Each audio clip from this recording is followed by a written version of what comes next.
Philippe, quelle chance de découvrir cet appartement. On a l'impression d'être dans une maison et pourtant on est vraiment en plein cœur du centre-ville. Hein. Oui, en plein cœur de centre-ville et c'est ce qu'on a vraiment aimé quand on a découvert cet endroit. Parce qu'on a l'impression d'être complètement coupé de la ville. En fait, il y a deux bâtiments jusqu'à ce qu'on mène à la rue. Deuxième cour intérieure. Ah ouais. Et on n'entend rien. On n'entend rien. On n'entend rien, sauf les cloches le dimanche et ça c'est... Tu vois, pour bruncher des petites cloches en pleine ville, nous on est super contents. Qu'est-ce qu'il y avait avant ici? Alors, au tout début, on s'est renseigné, c'était un grand débarras, une cave. Et ensuite, c'est devenu un cabinet d'architecte, en fait, des bureaux. Et tu savais exactement ce que tu voulais? Oui. Quand tu arrives dans le lieu, c'est pas que tu ressens, mais oui, j'avais ce côté donc très longiligne de toute façon, donc on savait qu'on voulait le bois dans ce sens-là, alors que l'entrepreneur nous disait non, on le met dans l'autre sens. La règle, c'est toujours perpendiculaire à la lumière. Mais je sais pas, je le voulais vraiment en longueur, je voulais ce côté béton pour donner ce petit côté gris industriel. Le béton de la cuisine? Le béton ciré de la cuisine, oui, tout à fait. Il n'y a pas de porte de placard? Non, c'est un parti pris, je voulais effectivement des grandes ouvertures, donc ce grand plan en béton ciré, et en dessous, donc, elle a construit des étagères en béton cellulaire. Ah oui, d'accord. Très grand espace ici que je voulais pour ranger en fait un peu de vaisselle. Mais il faut être hyper ordonné. Oui, alors j'ai un petit peu enlevé parce que normalement il y a un peu plus de choses. Il y a des choses alimentaires normalement que j'ai effectivement enlevé parce que c'était ouvert, c'était pas très joli. Il est marrant ce N, il vient d'où? Alors ce N, effectivement, je l'ai brocanté lors d'un voyage, un petit week-end à Uzès. C'est toujours ce côté industriel qui va avec, tu vois, le béton ciré. On est toujours dans ce registre-là, je trouve. Le bois, l'industrie, et les couleurs, c'est quelque chose que j'aime bien. C'est marrant ça. Strasbourg. Strasbourg's Coffee, bah oui, c'est pareil. Alors c'est les voyages, parce que quand mon premier voyage à New York, je buvais tous les jours du café là-bas parce que sinon il n'était pas bon. Donc là-bas, je trouvais de l'expresso.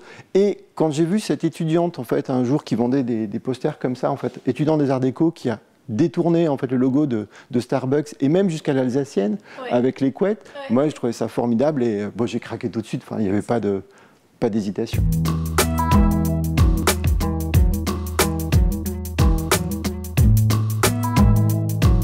Moi, ce que j'aime dans ta déco, c'est que c'est vraiment toi, c'est vraiment vous, c'est des coups de cœur. Je pense que je suis influencé. Moi, je lis effectivement pas mal de magazines de déco, je vais sur les salons de déco. Il y a une influence de plein de styles. Mais après, c'est des rencontres, c'est des voyages, c'est nous. Donc, il y a un voyage à Bordeaux, un voyage en Asie, un voyage pays nordique. Et on ramène, parce qu'on est ou en gros bagage ou en voiture, et on ramène des choses. Tes chaises, là, par exemple, elles sont anciennes. Chaises années 50 qu'on a brocantées. Dans la rue à Bordeaux, un antiquaire avait présenté ça dehors avec une petite table. Et vraiment, on ne regrette pas, les couleurs sont bien. Les couleurs sont belles. Elles sont dans leur jus, comme on dit, et vraiment... Et t'as fait une bonne affaire. En plus, oui. Et ça, c'est neuf. Elle est sympa, cette table, parce qu'elle est vraiment très brute. C'était ça, par contre, je savais ce que je voulais, c'est-à-dire un vrai côté brut, des grosses planches, si possible pas de même largeur, et ce côté aussi piétement un peu échafaudage que j'aimais beaucoup, qui rappelait le gris, du béton ciré, enfin voilà.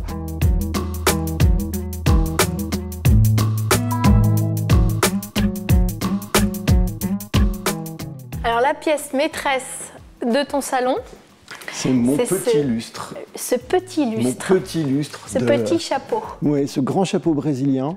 Le Brésil est un pays qui m'attire beaucoup. Beaucoup de jeunes designers aussi, beaucoup de fraîcheur, une vigueur qui m'intéresse beaucoup. Et du coup, quand j'ai vu ce lustre, effectivement, dans une boutique à Strasbourg, qui est fait par Petite Friture, donc ce collectif de créateurs parisiens, pas d'hésitation non plus, ce grand chapeau, cette grande forme, ce côté donc avec toutes ces lignes qui rappellent donc la verrière, qui rappelait le fauteuil avec Acapulco. Ouais. Pareil, je me suis dit non mais c'est sûr, il est pour ici quoi. C'est du tissu. Hein. C'est juste des bandes de tissu tirées. Tissu. Exactement. En tout, il pèse 500 grammes. Il est hyper aérien. Et quand il y a une petite brise, justement, il bouge comme ça. Moi, je trouve hyper poétique et j'imagine plus la pièce sans le fil. Non, ouais. Non.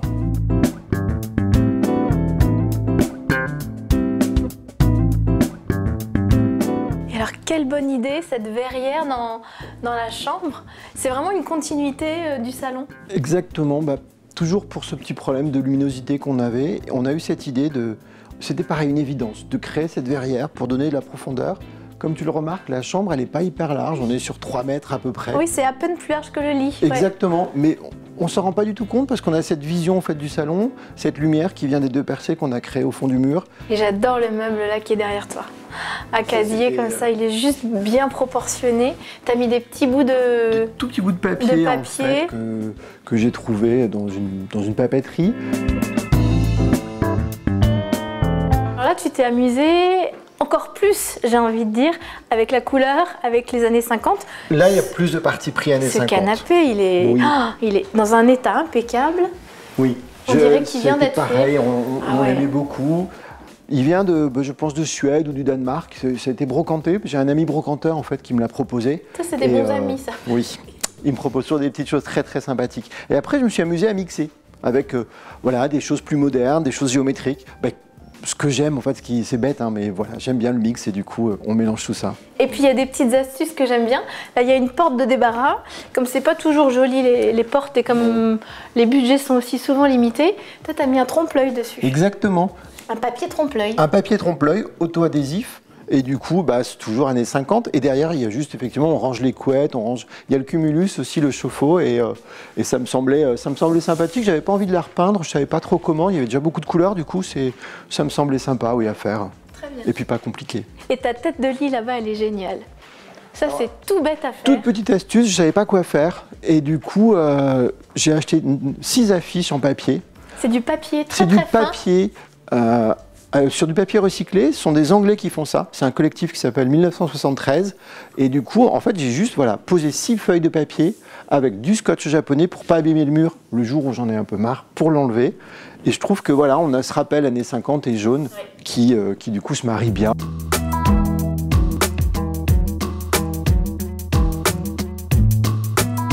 Et on va terminer par la dernière pièce de l'appartement, parce que ce petit jardin, cette terrasse, c'est vraiment une autre pièce à part entière, où on adore effectivement venir pour bruncher dès qu'il y a un rayon de soleil en fait. Et comme tu vois, j'aime beaucoup les plantes, du coup j'en mets un peu partout, des aromatiques, des tomates, et puis après plein d'espèces. C'est génial, C'est un petit havre de verdure et ça fait jonction entre les 2 anciens bureaux qu'on a transformés en appartement. En tout cas, chapeau. Vraiment. Écoute, merci. C'est un très bel endroit que vous avez vraiment réussi à bien agrémenter. Moi, j'étais ravie de le découvrir.